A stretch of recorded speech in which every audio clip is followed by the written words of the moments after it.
नमस्कार साथियों, स्वागत है आप सभी का हमारे YouTube चैनल पे। उम्मीद करता हूँ आप सब लोग स्वस्थ होंगे। तो दोस्तों, जैसा कि आप सभी लोगों को पता है कि एनईपी सेकंड सेमेस्टर और फोर्थ सेमेस्टर के एग्ज़ाम फॉर्म भरे जाने शुरू हो चुके हैं। तो एसएसवी कॉलेज के स्टूडेंट्स के लिए कल नोटिस शेयर किया गया था कि किस तरीके से आपको अपने सब्जेक्ट्स फिल करने हैं एग्ज़ाम फॉर्म में, ताकि गलती ना हो आपके एग्ज़ाम्स में आगे चलकर। तो उसी के संबंध में इस वीडियो में आज मैं बताने वाला हूँ कि किस तरीके से सेकंड सेमेस्टर फोर्थ सेमेस्टर वालों को अपने सब्जेक्ट फिल करने हैं, ताकि आपका फॉर्म बिल्कुल सही तरीके से फिल हो सके। तो दोस्तों, बने रहिए वीडियो में मेरे साथ अंत तक, और चैनल पर अगर आप नए हैं तो चैनल को सब्सक्राइब कर लें और बेल आइकन के बटन को दबा के ऑल पे सेट करना बिल्कुल ना भूलें, ताकि हमारी आगे आने वाली सभी वीडियोस की नोटिफिकेशन आपको मिलती रहे। तो चलिए दोस्तों, शुरू करते हैं बिना किसी देरी के। आगे बढ़ने से पहले दोस्तों, एक जानकारी आपसे शेयर करना चाहूँगा। अगर आप किसी भी तरीके का एग्ज़ाम फॉर्म बिना किसी एरर के भरवाना चाहते हैं तो इस नंबर पर संपर्क कीजिएगा, केवल व्हाट्सएप के थ्रू। अपनी डिटेल्स बताइएगा जो मांगी जाए, और आप अपना फॉर्म भरवा सकते हैं ऑनलाइन घर बैठे हुए। आपका फॉर्म भरकर आपको पीडीएफ भेज दी जाएगी, जिसका प्रिंट आप कहीं से भी ले सकते हैं। अगर आप केवल फॉर्म भरवाएंगे तो फॉर्म भरने के केवल 50 रुपीज़ चार्जेस हैं, और अगर आप फीस भी जमा करवाएंगे तो उन 50 रुपीज़ में आपकी फ़ीस भी ऐड हो जाएगी, जो भी फीस आपकी पेमेंट होगी। तो करना केवल यह है दोस्तों, आपको इस नंबर पर फॉर्म लिखकर सेंड करना है और अपनी जो मांगी जाए वो डिटेल्स शेयर करनी है। फॉर्म फिल होने के बाद आपको मैसेज भेज दिया जाएगा, स्क्रीनशॉट भेज दिया जाएगा। जितनी भी आपकी पेमेंट ड्यू रहेगी वो पेमेंट आपको यूपीआई के थ्रू करनी होगी। उसके बाद आपको पीडीएफ सेंड कर दी जाएगी। उस पीडीएफ को आप प्रिंट कहीं से भी ले सकते हैं। बिल्कुल सही। अगर आप अपना फॉर्म भरवाना चाहते हैं तो इस नंबर पर आज ही संपर्क करें। चलिए बढ़ते हैं दोस्तों आगे की तरफ।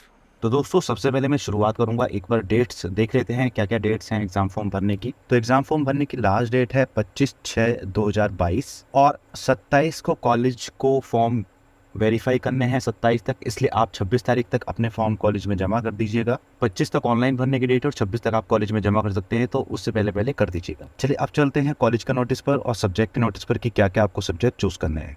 तो चलिए दोस्तों, बढ़ते हैं कॉलेज के इस नोटिस की तरफ। इस नोटिस में लिखा है कि बीए, बीएससी, बीकॉम फर्स्ट और थर्ड सेमेस्टर के छात्र छात्राओं को सूचित किया जाता है कि आप अपने सेकंड और फोर्थ सेमेस्टर के विश्वविद्यालय परीक्षा फॉर्म ऑनलाइन भरकर दिनांक 22/6/2023 से 26/6/2023 तक प्रातः 11 बजे से लेकर दोपहर 1:30 बजे तक पुस्तकालय में जमा कर सकते हैं। मेन वाले सभी फॉर्म पुस्तकालय में जमा होंगे, केवल बैक के फॉर्म अकाउंट्स ऑफिस में जमा होंगे, लेखा विभाग में।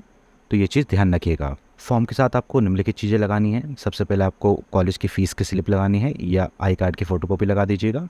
आपका फर्स्ट सेमेस्टर या थर्ड सेमेस्टर का जो भी है उसका एडमिट कार्ड लगाना है, और अगर आप बैक का फॉर्म भर रहे हैं तो जो आपकी फेल वाली मार्कशीट है उसको भी लगाना है साथ में। आधार कार्ड की फ़ोटोकॉपी आपको लगानी है। अगर बैक का फॉर्म आप भर रहे हैं तो आपकी 235 रुपये की रसीद और कटेगी जब आप फॉर्म जमा करेंगे।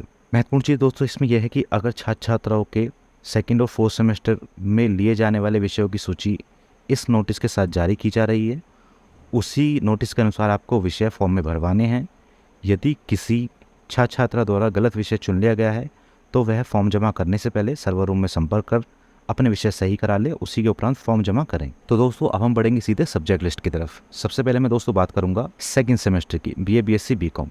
दोस्तों ध्यान रखिएगा, ये मैं केवल एसएसवी कॉलेज की इन्फॉर्मेशन बता रहा हूँ, किसी दूसरे कॉलेज से इसका कोई लेना देना नहीं है। केवल एसएसवी कॉलेज के स्टूडेंट्स के लिए ये सूचना है। बाकी कॉलेजेस के स्टूडेंट्स अपने कॉलेज में मालूम करें कि उनको क्या क्या सब्जेक्ट मिले हुए हैं। तो ध्यान से सुनिएगा दोस्तों, आपके मुख्य रूप से 4 कैटेगरी हैं सब्जेक्ट्स की। कैटेगरी बता रहा हूँ दोस्तों, ध्यान से सुनिएगा, सब्जेक्ट नहीं बता रहा हूँ, कैटेगरी। कैटेगरी में मेजर सब्जेक्ट हैं आपके, माइनर सब्जेक्ट है, स्किल डेवलपमेंट सब्जेक्ट है, और एक सब्जेक्ट है को करिकुलर। ये 4 कैटेगरी में आपके सब्जेक्ट हैं जो कि हर सेमेस्टर में आपके पास रहने हैं। किस तरीके से रहने वो मैं आपको बता दूं। सबसे पहले जो ये मेजर सब्जेक्ट होता है, 3 मेजर सब्जेक्ट दोस्तों होते हैं।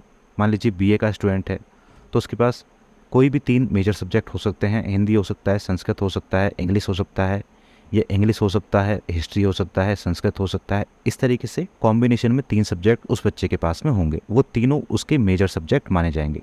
ये मैं बीए की बात कर रहा हूँ। अब बीए में ही आ जाते हैं माइनर सब्जेक्ट में। सेकंड सेमेस्टर चल रहा है दोस्तों, ध्यान दीजिएगा। फोर्थ सेमेस्टर का मैं बाद में बताऊंगा। माइनर सब्जेक्ट में आपको नन चूज करना है। नन क्यों चूज करना है? नन का मतलब ये है कि आपको किसी भी पेपर की तैयारी नहीं करनी है, लेकिन ये चीज़ आपको चूज जरूर करनी है अपने एग्जाम फॉर्म में। नन का मतलब इसलिए है दोस्तों क्योंकि पहला और दूसरा सेमेस्टर किसी एक सेमेस्टर में आपको माइनर सब्जेक्ट पढ़ना होगा। क्योंकि आप पहले सेमेस्टर में माइनर सब्जेक्ट पढ़ चुके हैं तो दूसरे सेमेस्टर में आपको माइनर सब्जेक्ट नहीं मिलेगा, इसलिए यहाँ पर नन चूज कराया है। नन का मतलब होता है कुछ नहीं।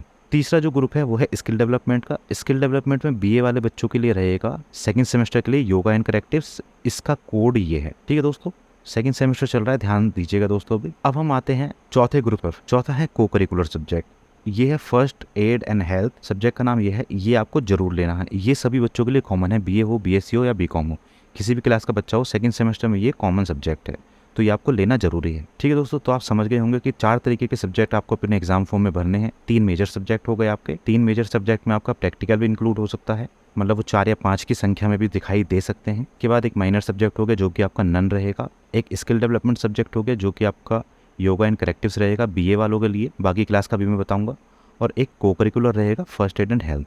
अब मैं बात करूंगा बीएससी बायो की। बीएससी बायो के 3 मेजर सब्जेक्ट हैं जिनमें थ्योरी और प्रैक्टिकल मिला करके 6 कोड आपके आ जाएंगे, यानी कि 3 मेजर सब्जेक्ट में 6 कोड आपके बनेंगे। माइनर में वही आपको भी नन भरना है, और स्किल डेवलपमेंट में आपको पत्रकारिता चूज़ करना है। और चौथा सब्जेक्ट जो है आपका, चौथा ग्रुप जो है आपका, वो को करिकुलर का रहेगा, वो भी आपको यहाँ से ही देखना है। अब बात करता हूँ बीएससी मैथ्स एडिट की। 3 मेजर सब्जेक्ट हो गए दोस्तों। माइनर में आपको नन चूज करना है, स्किल डेवलपमेंट में आपको पत्रकारिता चूज करना है, और को करिकुलर में आपको फर्स्ट एड चूज करना है। बीएससी सेल्फ फाइनेंस की बात करूँ मैथ्स की, तो 3 मेजर सब्जेक्ट हो गए। माइनर में नन हो गया, स्किल डेवलपमेंट में सर्टिफिकेट कोर्स इन कंप्यूटर्स हो गया, और को करिकुलर सब्जेक्ट हो गया। बीकॉम एडिट की बात करूँ तो आपके 3 ही सब्जेक्ट हैं दोस्तों, ये ध्यान से देखिएगा क्योंकि इसमें प्रैक्टिकल जुड़ा हुआ है। तो 1, 2 और 3 माइनर में आपका नन भरा जाएगा, स्किल डेवलपमेंट में आपका पत्रकारिता भरा जाएगा, और को करिकुलर में आपका वही सब्जेक्ट भरा जाएगा। बीकॉम सेल्फ फाइनेंस की बात करूं तो वही 3 मेजर सब्जेक्ट हैं। माइनर में नन भरा जाएगा, और स्किल डेवलपमेंट में सर्टिफिकेट कोर्स इन कंप्यूटर्स भरा जाएगा। अब जरूरी बात यह है दोस्तों, अगर इस नोटिस के हिसाब से आपने अपने एग्जाम फॉर्म में सब्जेक्ट फिल नहीं करवाए हैं तो आप फॉर्म जमा मत कीजिएगा। फॉर्म जमा करने से पहले सर्वर रूम में संपर्क कर लेना, वहाँ से अपने कोड सही करा के उसके बाद में सबमिट करना। अब मैं चलता हूँ दोस्तों चौथे सेमेस्टर की तरफ। चौथे सेमेस्टर में फिर वही है, मेजर सब्जेक्ट है, माइनर सब्जेक्ट है, स्किल डेवलपमेंट है, और एक सब्जेक्ट है को करिकुलर का। 4 सब्जेक्ट ग्रुप आपके हो गए। बीए वाले बच्चों के लिए 3 मेजर सब्जेक्ट रहेंगे। माइनर में बीए वालों के लिए ये रहेगा, माइनर दोस्तों सभी के लिए कॉमन है, ध्यान दीजिएगा। BA BSc BCom 4th semester के लिए माइनर सब्जेक्ट कॉमन है, an introduction to constitution of India, ये सभी के लिए कॉमन है, ध्यान दीजिएगा। स्किल डेवलपमेंट में बीए वालों के लिए योगा रहेगा, केवल योगा चूज़ करना है, योगा एंड करेक्टिव्स चूज़ नहीं करना है, केवल योगा। इसका कोड ये है, कोड जरूर मैच कर लीजिएगा दोस्तों। बायो वालों बच्चों के लिए 3 आपके मेजर सब्जेक्ट हो गए। माइनर आपका वही हो गया। इसके बाद में स्किल डेवलपमेंट में योगा हो गया, खाली योगा चूज़ करना है, इसका कोड ये है। बीएससी मैथ्स एडिट के लिए 3 मेजर सब्जेक्ट हो गए, माइनर सब्जेक्ट हो गया, स्किल डेवलपमेंट में फिर से वही योगा हो गया। बीएससी मैथ्स सेल्फ फाइनेंस वालों के लिए 3 मेजर सब्जेक्ट हो गए, माइनर सब्जेक्ट वही हो गया, कॉमन जो है introduction to constitution of India, और ये योगा हो गया। केवल योगा ध्यान रखना है दोस्तों, योगा एंड करेक्टिव्स नहीं चूज़ करना है, केवल योगा। इसका कोड ये है। बीकॉम एडिट वालों के लिए ये मैं काट देता हूँ, ये कन्फ्यूज़ करेगा दोस्तों आपको। यही आपके 3 मेजर सब्जेक्ट हैं, माइनर सब्जेक्ट वही कॉमन है। अब स्किल डेवलपमेंट में ध्यान दीजिएगा दोस्तों, एडिट वाले बच्चे जिनके पास 3rd सेमेस्टर में योगा एंड करेक्टिव्स था। देखिए योगा पेपर अलग है और योगा एंड करेक्टिव्स अलग है। तो अगर योगा एंड करेक्टिव्स था आपके पास तो अब आपको योगा वाला लेना है, यानी कि ये वाले कोड का। और अगर आपके पास ये योगा भर दिया था गलती से इस वाले कोड का, तो आपको योगा एंड करेक्टिव्स कर लेना है, ये चीज़ ध्यान रखिएगा। अब बात करता हूँ उन स्टूडेंट्स की जिनके पास 3rd सेमेस्टर में पत्रकारिता था, उनको योगा एंड करेक्टिव्स लेना है, सिंपल योगा वाला नहीं, योगा एंड करेक्टिव्स, जिसका कोड ये है। दोनों योगा वाले को देखिए दोस्तों, कोड अलग है। योगा खाली योगा वाला जिसमें लिखा हुआ उसका 1090 है, और योगा एंड करेक्टिव्स का 1015 है। तो ये चीज़ आप ध्यान रखिएगा। बीकॉम सेल्फ फाइनेंस वालों के वही 3 मेजर सब्जेक्ट हो गए, एक माइनर सब्जेक्ट हो गया, और योगा आपका स्किल डेवलपमेंट में हो गया। इसके बाद आते हैं को करिकुलर की, तो सभी के लिए कॉमन रहेगा, ये आपको जरूर ऐड करवाना है। कॉमन सब्जेक्ट है बीए बीएससी बीकॉम सभी के लिए। तो दोस्तों अब मैं आपको बताने वाला हूँ कि आप किस तरीके से चेक करेंगे अपने फॉर्म में, अगर आपका फॉर्म भर गया है, कि आपके फॉर्म में सब्जेक्ट सही पूरे सब्जेक्ट भरे गए हैं नहीं भरे गए हैं। तो ध्यान से देखिएगा दोस्तों, जैसे ये बीकॉम का फॉर्म है, तो शुरुआत में जो यहाँ सब्जेक्ट के नाम लिखे हुए हैं मेन सब्जेक्ट के, मान लीजिए यहाँ कॉमर्स लिख रहा है, हिंदी लिखा होता है, इंग्लिश लिखा होता है, मैथ्स लिखा होता है, फिजिक्स केमिस्ट्री, इस तरीके से लिखा हुआ है, तो वो मतलब आपके मेजर सब्जेक्ट हैं। ये 3 भी हो सकते हैं, 4 भी हो सकते हैं, 5 भी हो सकते हैं, 6 भी हो सकते हैं, यहाँ तक आपको देखना है, क्योंकि प्रैक्टिकल भी होते हैं कुछ सब्जेक्ट्स में, तो उस तरीके से वो बढ़ भी जाते हैं। जैसे 3 मेजर सब्जेक्ट हैं, लेकिन इसमें एक प्रैक्टिकल भी आ रहा है, क्योंकि पीआर में, तो प्रैक्टिकल की वजह से ये 4 सब्जेक्ट दिखा रहा है यहाँ पर, ठीक है। तो ये कैटेगरी हो गई आपकी नंबर 1 पे मेजर की, जो मैंने शुरू में बताई है। अब नंबर 2 आता है दोस्तों माइनर। दूसरे पे आपका माइनर सब्जेक्ट जरूर लिखा हुआ होना चाहिए। माइनर यहाँ पर इलेक्टिव, माइनर इलेक्टिव लिखा हुआ आएगा। अगर आप 4 सेमेस्टर में हैं, एसएससी कॉलेज की बात कर रहा हूँ, तो आपका ये वाला पेपर होना चाहिए लिखा हुआ इसमें ज़रूर। अगर आप सेकेंड सेमेस्टर का एग्ज़ाम फॉर्म भर रहे हैं एसएससी कॉलेज वाले स्टूडेंट, तो आपका यहाँ पे नन होना चाहिए, NONE, जो मैंने नोटिस में लिखा हुआ है, सेम वही। उसके बाद आता है स्किल डेवलपमेंट सब्जेक्ट या वोकेशनल सब्जेक्ट, जो कि तीसरी कैटेगरी है, वोकेशनल या स्किल डेवलपमेंट। स्किल डेवलपमेंट में इस बच्चे के पास ये भरा हुआ है योगा, जो कि नोटिस के अकॉर्डिंग ही है। जो भी आपके नोटिस के अकॉर्डिंग दिया हुआ है वो आपको भरना है, ध्यान रखिएगा, ज़रूर आना चाहिए वो। और चौथी कैटेगरी है को करिकुलर सब्जेक्ट की।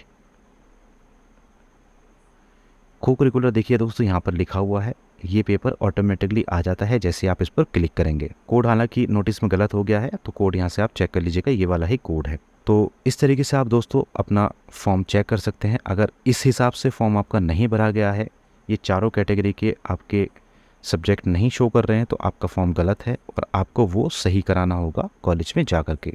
तो बस दोस्तों, आज की वीडियो में इतना ही। उम्मीद करता हूँ वीडियो आपको पसंद आई होगी। वीडियो अगर आपको पसंद आई हो तो लाइक एंड शेयर कर दीजिएगा, और चैनल पर अगर आप नए हैं तो चैनल को सब्सक्राइब कर लें और बेल आइकन के बटन को दबा के ऑल पे सेट करना बिल्कुल ना भूलें, ताकि हमारी आगे आने वाली सभी वीडियोज़ की नोटिफिकेशन आपको मिलती रहे। मिलते हैं दोस्तों अगली वीडियो में, तब तक के लिए बाय बाय।